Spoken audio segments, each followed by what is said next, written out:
Salut à tous les potes, on se retrouve aujourd'hui pour deux nouvelles vidéos. Donc la première vidéo, celle-ci, concernera uniquement l'Avermedia. Je vais vous apprendre à faire tous les branchements de l'Avermedia, télécharger les logiciels, faire la configuration du son. Il y aura une toute petite partie sur OBS pour configurer votre Avermedia sur le logiciel. Je vais vous faire une vidéo vraiment complète et uniquement dédiée à l'Avermedia parce que sur l'ancienne vidéo sur l'Avermedia que j'ai déjà faite, j'ai eu beaucoup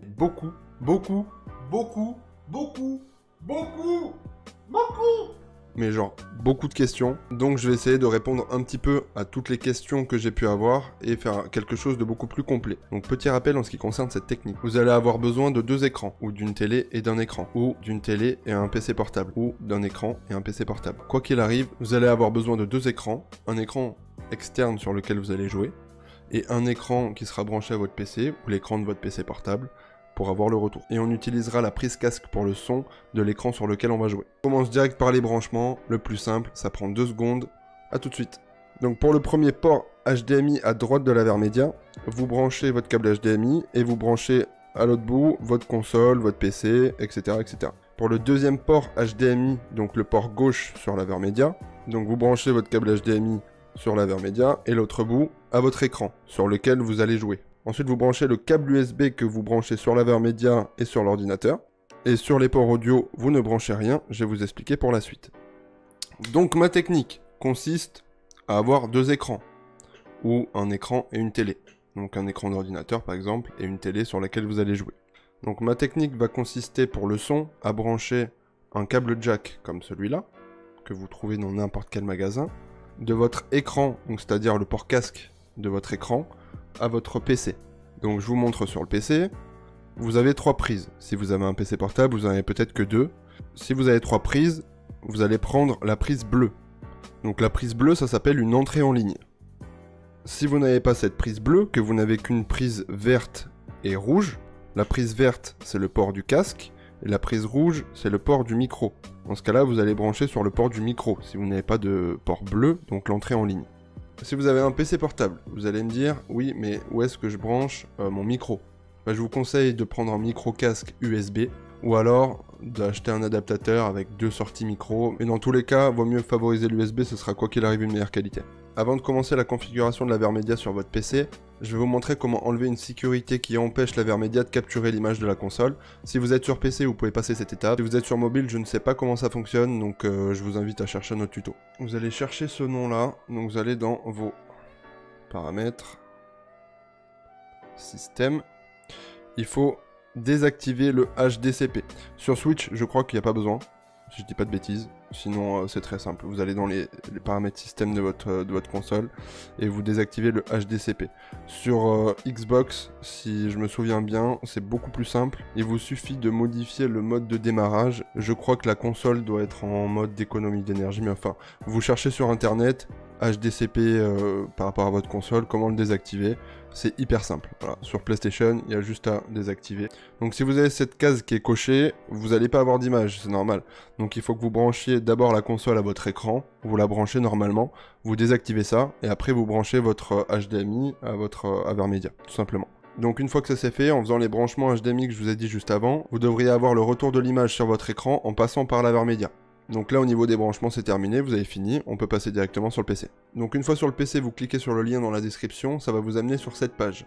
C'est la page d'Avermedia de votre LG Pelite. Donc vous cliquez sur télécharger, ça va vous amener ici. Ici, vous pouvez directement télécharger l'assistant Recentral. Donc ça va vous télécharger un assistant, ok, vous l'installez, vous le lancez. Ça va vous proposer de mettre Stream Engine, de mettre Recentral et un driver. Vous acceptez tout et vous installez tout. Si jamais par la suite, dans votre logiciel d'enregistrement de stream, vous n'avez toujours pas d'image, vous téléchargez ce driver là et vous faites installer tout simplement. Donc une fois que vous les avez téléchargés, vous allez avoir Avermedia comme ça et Avermedia Stream Engine. Donc Avermedia Recentral, on va pas y toucher, d'accord, on va pas l'utiliser, on va s'occuper que de Avermedia Stream Engine. Donc vous allez ouvrir Avermedia Stream Engine. Donc on a nos ports vidéo et audio HDMI, d'accord, donc tout passe par l'HDMI. Donc la résolution 1080, c'est la résolution qui va être envoyée à votre logiciel, donc vaut mieux mettre la meilleure qualité. 128 c'est par défaut. 60 mégabits par seconde sur les bitrates, Donc ça vous mettez au maximum, je crois que c'est le max, et 30 en framerate c'est le maximum. Le reste on n'y touche pas. Le réglage du volume, vu qu'on passe en HDMI, qu'on passe pas par les ports jack, ça ne fera aucune différence. Et le bouton démarrer, dans notre cas, il ne va pas servir. Donc vous pouvez fermer. Donc maintenant vous allez brancher, comme je vous l'ai dit tout à l'heure, votre câble jack qui va aller du port casque de l'écran sur lequel vous allez jouer, au port entrée en ligne, au port micro comme je vous ai montré tout à l'heure, de votre PC. Une fois que c'est fait, on revient sur le PC. Vous avez deux possibilités. Vous faites ou son ici. Voilà, ça va ouvrir directement cette page-là. Si je fais ça.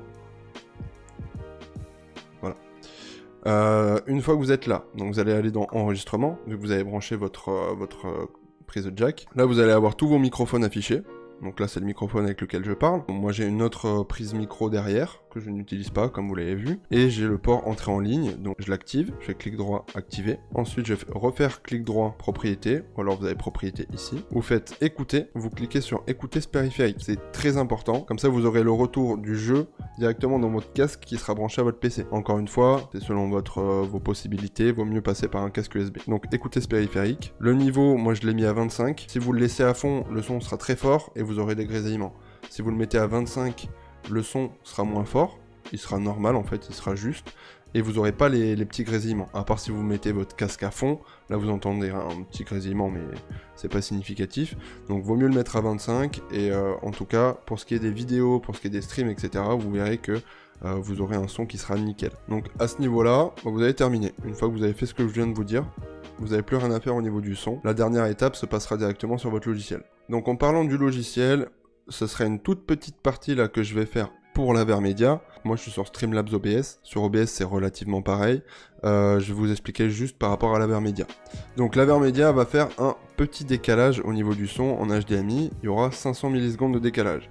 Donc déjà on va aller tout à gauche là. Donc vous vérifiez bien que dans audio, dans les paramètres audio de OBS, vous avez bien une première sortie casque et une deuxième sortie micro, celle avec laquelle vous parlez, d'accord? Et vous allez mettre 500 millisecondes de décalage dans votre casque et 500 millisecondes de décalage dans le micro. Donc ça va rien vous changer, c'est ce que les gens percevront en fait. C'est-à-dire que si vous laissez à 0, les gens auront un décalage. Vous, ça vous changera rien. Si vous mettez à 500, les gens n'auront plus le décalage. Vous, ça vous changera toujours rien, mais au moins, ce sera plus agréable pour les gens. Vous mettez ces 500 millisecondes ici et ici. Ensuite, il faudra, si vous avez une cam, que vous le mettiez également sur votre cam. Donc là, vous allez sur votre caméra, moi elle est ici, vous faites un clic droit, vous allez dans les filtres, et vous faites un retard de rendu, 500 millisecondes, parce que comme vous avez appliqué ici à droite un retard de 500 millisecondes sur votre micro, bah, le problème c'est que il y aura un décalage entre l'image et quand vous allez parler en fait. Donc bon, pour pas que ça soit gênant et que les gens vous disent pas c'est décalé quand tu parles, ben vous mettez ce décalage ici. Donc vous allez sur votre caméra, tac, vous appliquez un filtre et vous mettez un retard de rendu. Donc ça c'est en millisecondes, vous mettez 500, pareil. Une fois que c'est fait, vous allez ajouter une scène. Vous allez sur capture, dispositif de capture vidéo. Donc ça vous dit webcam, carte de capture. Donc au préalable, vous aurez déjà ajouté la caméra par exemple. Faites ajouter une source. Et donc bah, moi j'ai ma caméra et j'ai l'Avermedia ici. Donc vous faites ajouter plutôt une autre source. Donc là vous mettez un nom. Donc une fois que vous aurez fait ajouter une source, ça va vous ouvrir cette page. Donc vous mettez un nom à votre source, vous faites ajouter une source et ça vous ouvre ça. Ici vous aurez je pense Avermedia par défaut. Donc pour ajouter l'Avermedia, vous allez sélectionner LGP Lite Stream Engine qu'on a ouvert tout à l'heure et sur lequel on a mis les paramètres qu'on voulait, 1080, 128 kilobits, etc. Donc vous cliquez dessus et ici après vous n'avez plus rien à faire. Votre vidéo est configurée, vous faites terminer. Et là vous avez votre Avermedia. Donc là si vous n'avez pas d'image qui s'affiche sur votre logiciel de stream, donc par exemple, moi je l'ai fait bugger exprès. Donc là, vous voyez, j'ai un écran noir, j'ai rien qui s'affiche. Donc vous allez désactiver, vous débranchez votre Avermedia, vous le rebranchez. Voilà, une fois que le rond est bleu, vous réactivez. Et votre console s'affiche. Voilà, c'est dans le cas où vous avez un écran noir. Il suffit de désactiver sur votre logiciel vous débranchez, vous rebranchez la VRmedia et vous réactivez sur le logiciel. Et ça fonctionne. Ça fonctionne à chaque fois. Si jamais vraiment ça ne s'affiche pas, dans ce cas-là, vous relancez votre logiciel et c'est que ça vient de votre logiciel. Donc si vous voulez plus de détails, comment configurer OBS, etc., je ferai une seconde vidéo qui sortira le même jour normalement et qui vous permettra justement de savoir ajouter des sources, faire des transitions, faire vos réglages, vos paramètres, etc. Dans cette autre vidéo, ça pourra vous servir pour la VRmedia aussi. Donc une fois que vous avez fait tout ça, vous avez terminé la configuration de votre VRmedia.